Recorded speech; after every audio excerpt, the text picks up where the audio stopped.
What if I told you that some tech companies are rejecting 90% of qualified candidates who could do the job? Have you ever wondered why a junior software engineer might face 5 to 7 rounds of interviews, including algorithm tests that have nothing to do with their day-to-day work? Why is it that hiring process for a software developer can take longer than getting a mortgage or buying a house? The bar for software engineering jobs has reached absurd heights, and it's only getting higher. Top companies are turning away excellent talent over trivial mistakes in interviews designed to be nearly impossible. Today, I'm going to reveal the truth about why this is happening and what you can do if you're trying to land a job or hire great engineers. So let's talk about something that has been bothering me for a while: the absurdly high bar that companies set for hiring software engineers. This isn't just hurting candidates, it's actively damaging companies and the industry as a whole, and I'm going to break down exactly why this is happening and what we can do about it today.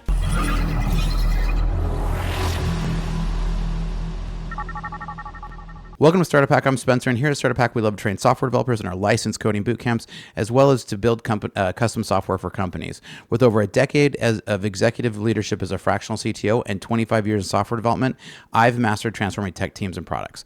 All right, so major tech companies have created a hiring culture that's obsessed with having false positives, hiring someone who might not work out. According to research, the standard deviation in engineering value is about 40% of the mean salary, which equates to roughly about $40,000 for a typical engineer making $100,000. Companies are willing to reject dozens of good candidates or false negatives to avoid hiring one bad engineer, following the logic that missed opportunity costs less than bad hires. Now, this fear-based approach creates interview processes designed to be exclusionary rather than inclusionary, setting the bar so high that many great engineers fail. Now, in my 25 years building software engineering teams, I've found the most damaging hires aren't the ones who lack technical skills, they're the ones with attitude problems that interviews rarely can catch. Now, the irony is that these companies have created processes that are terrific at filtering out good engineers, but terrible at filtering out the narcissistic and toxic personalities. So the tech industry loves to pretend it operates as a pure meritocracy, where only your skills matter. But the interviewing process reveals that's a complete fallacy. Standard technical interviews with algorithm puzzles and whiteboarding exercise has almost nothing to do with day-to-day work of most software engineers. These interviews effectively test your ability to perform under immense pressure while solving contrived puzzles with a stranger watching you. And that's a skill that's irrelevant to the actual job. When you're really working as a software developer, nobody stands over your shoulder and watches you. It's not like Hollywood where they're like, now do it with one arm behind your back, right? Like, that's not the real world, right? So I've watched brilliant engineers who've built complex systems that serve millions of users get rejected because they couldn't invert a binary tree on a whiteboard in 45 minutes. So the process heavily favors recent computer science graduates who've just studied these algorithms and those with privilege of free time to practice leak code problems for months. So after a long time in the industry, I can confidently say that this system has nothing to do with merit and everything to do with arbitrary hazing rituals that has become industry standard, unfortunately. Now, companies are blind to the true cost of the excessive hiring bars. They're spending millions on recruiting while rejecting the very people they desperately need. So in today's market, software engineers receive multiple offers and have luxury of turning down in this overly demanding process, right? The best engineers, the ones who are the highest demands, are often too busy building things to spend weeks practicing algorithm puzzles they'll never use again. By focusing exclusively on technical skills that can be easily tested, companies overlook crucial soft skills like communication, teamwork, problem solving, and understanding business process. I've seen countless companies spend 6+ months with empty positions while rejecting qualified candidates who would have been net positive for the organization. So the math simply doesn't add up. Companies are losing millions in opportunity costs while searching for impossibly perfect candidates. So an entire industry has emerged around preparing candidates for these artificial interview processes, boot camps and courses and books dedicated just to interview prep. Candidates are spending thousands of dollars and hundreds of hours learning skills they'll rarely use, if ever, on a job, just to get past arbitrary gatekeepers. This creates a perverse system where interview skills become completely detached from job performance, with some excellent interviewers turning out mediocre engineers. The process heavily favors those with the resources, time, and connections to prepare specifically for these type of interviews. Now, having hired a lot of engineers over my career, I can confidently say that interviewing performance has little correlation with actual on-the-job success. I had a former boss who used to actually say he did the personality interview first and then would lastly do a quick technical interview. Generally speaking, you can look at somebody's resume and see if they're going to be a good fit technically, right? Especially when you're hiring seniors. Now, I get when you're hiring juniors, you're kind of trying to see some problem solving skills.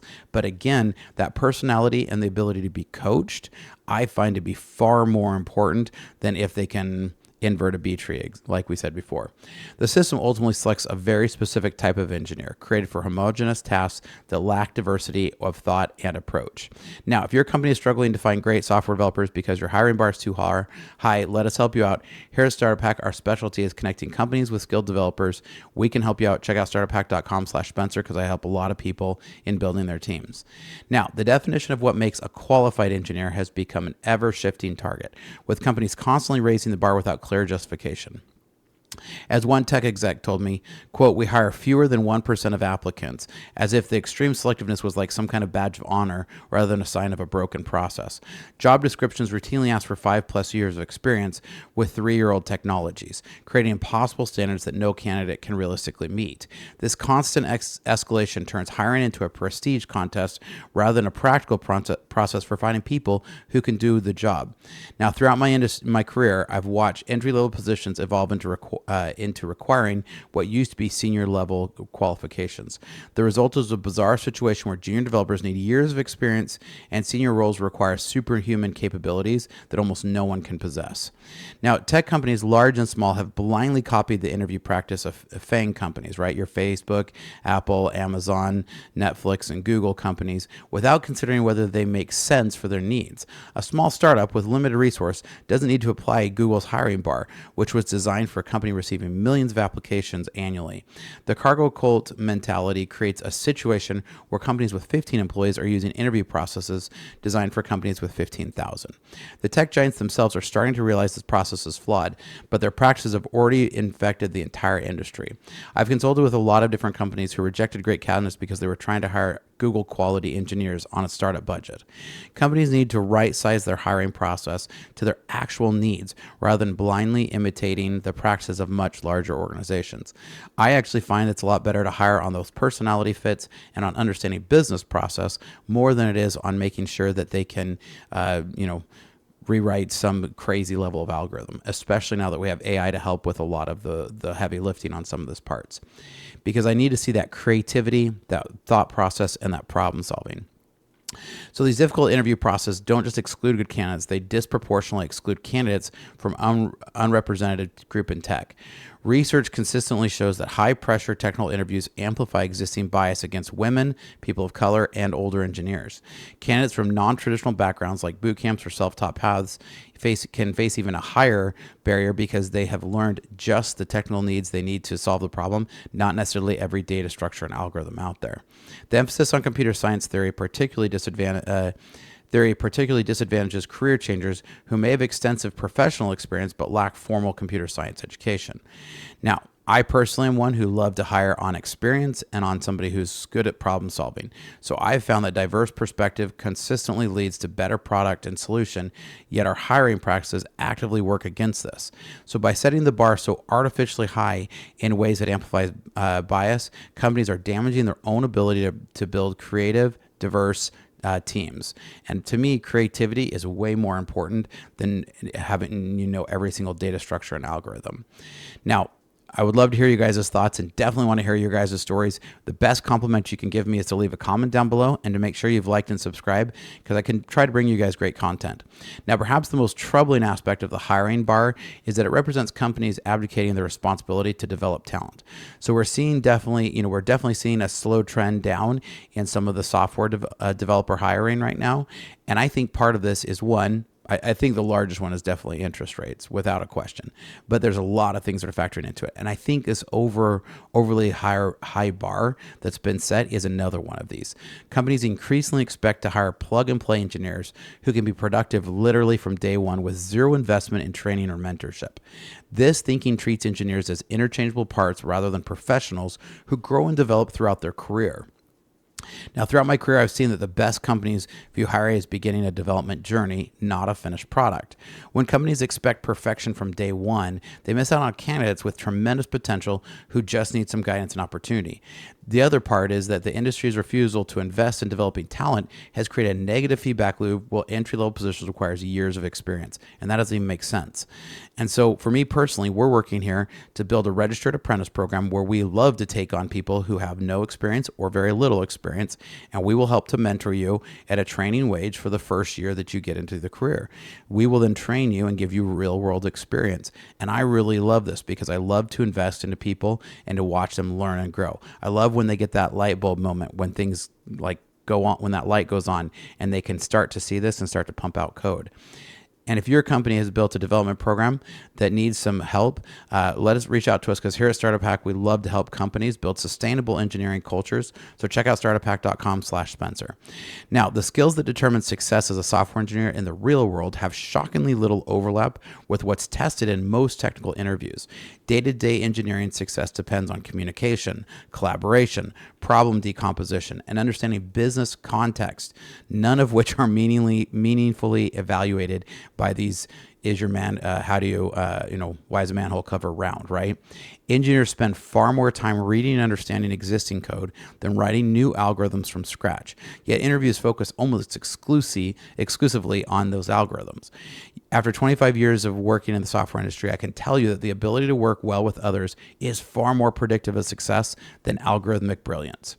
Companies obsessed over finding engineers who can implement a red-black tree from memory, but ignore whether candidates can effectively explain technical concepts to a non-technical stakeholder are missing the boat.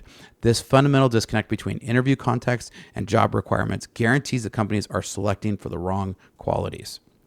Now, from a purely economic perspective, the current approach to engineer hiring is profoundly irrational and actually destroys shareholders' value. Companies routinely leave technical roles open for 6 to 12 months while rejecting qualified candidates who could have been delivering value the entire time. If we assume the software engineer generates $300,000 to $500,000 in value annually, each month the position remains open costs the company $25,000 to $40,000 in lost productivity. Adding the cost of recruiters, technical interviewers' time, and an opportunity cost, the true expense of an unfulfilled engineering position can easily exceed $100,000 per quarter. Now, in my career, I've never seen a bad hire who generates negative $100,000 in value. Yet companies act as if this is a common outcome. The math simply doesn't support the extreme risk aversion companies show in their hiring process. They're losing far more by leaving positions open than they would from occasionally suboptimal hires. Now, the excessive interview process creates a terrible candidate experience that damages companies' reputations and ability to attract talent. I know people who've interviewed and been turned off from a company, never to return to that company again, just from the interviewing process. Engineers increasingly share their interviewing experiences online, warning others away from companies with particularly grueling or unreasonable process. Highly qualified candidates are dropping out mid-process because they can't justify taking multiple days off work for a role that may not even be offered. I've seen coding tests that would require 2 to 3 days worth of coding in order to get through the application process. And this is ridiculous. After 25 years in the industry, I've seen growing backlash where top engineers simply refuse to participate in certain types of technical assessments. Companies that ignore this trend and continue with excessive process are finding their candidate pools increasingly limited to desperate or inexperienced engineers. So the good news is that there are companies pioneering with more effective approaches to technical hiring that actually predict on-the-job success. For instance, here at Startup Hack, we are now approved in Utah and in Idaho as a registered apprentice provider. We will take people with little or no experience, bring them on the job on training wages, and then help to train and bring them up to speed and give them a year's worth of experience under these programs. I really love this because all of the seniors that I have working for me right now, I've nurtured up from juniors. I love being able to teach them. They become moldable and honestly become very valuable employees. And it works out economically. If your company wants to attract the best talent, it's time to reject the industry's broken practices and build a hiring process that's fair, efficiently, and actively predictive of success. So if your company needs help, reach out to us here at Startup Hack. Reach out to startuphack.com/Spencer. Now, what are your thoughts? I'd love to hear you. Do you agree? Do you disagree? I'd love to have a great discussion. The best compliment you can give me is to leave a comment down below and to make sure and like and subscribe. Here at Startup Hack, we'd love to train software developers and to build custom software solutions for companies. So reach out if we can help, and here's some great information about some of our services. Hi, my name is Spencer Thomason, and I'm a fractional CTO. With over a decade of executive leadership and a solid 25 years in software development, I've mastered the art of transforming technology teams and products. So what is a fractional CTO?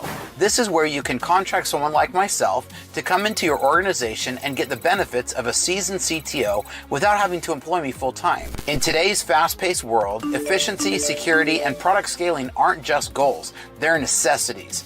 My passion is building impactful products and enhancing organizational efficiencies through technology. From startups to small businesses, my approach leverages lean methodologies to not just meet but exceed your strategic goals. Whether it's through executive mentoring, cloud system architecture, or launching a minimum viable product swiftly, my aim is to make a significant impact right from the start. Recognized in the Arizona startup ecosystem, my journey has been about creating value and fostering innovation.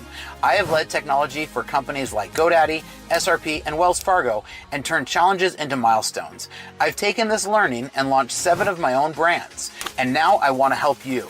So if you're looking for a fractional CTO who brings a wealth of experience, strategic vision, and a proven track record, let's connect. Together we can build technology that not only drives your business forward, but also makes a difference. Technology leadership redefined to fit your needs. So reach out today.